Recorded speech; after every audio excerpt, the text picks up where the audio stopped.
in the United States now, RFK Jr.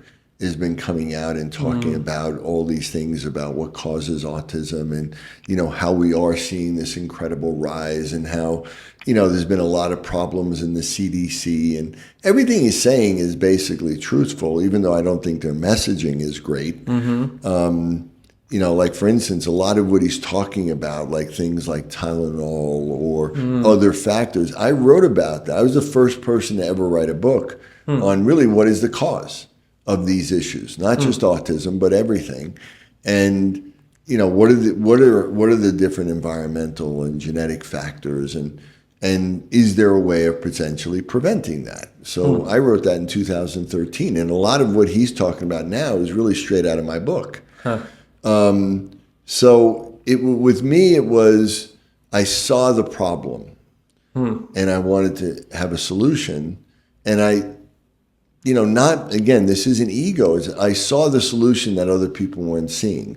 So I felt a responsibility because I know, to me, being a parent is the single most important thing other than what I do for work. And I saw how painful it was for a parent when their child was struggling, especially when many of these kids are really gifted in an area. And you see it, like my kids. My kids were all really talented in an area, but then they all struggled in another. And I didn't understand why. Like, why would that be? Did we do something wrong? Was this, was it our fault? Was it bad parenting? And so that's really where it came from. And then once I came up with the answer and realized it wasn't the parents' fault, it was you actually gave them this gift. But you can develop these imbalances. Since I was a kid, I was always fascinated. The first paper I wrote in grammar school was a paper on schizophrenia in like 5th grade.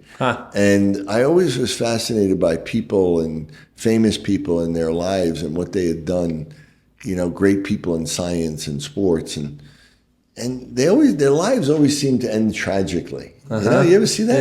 Right? And there was always this saying that said, there's a thin line between genius and insanity. And I was like, why? Why wouldn't they just be happy? Why do they have to be a drug addict or an alcoholic or commit suicide?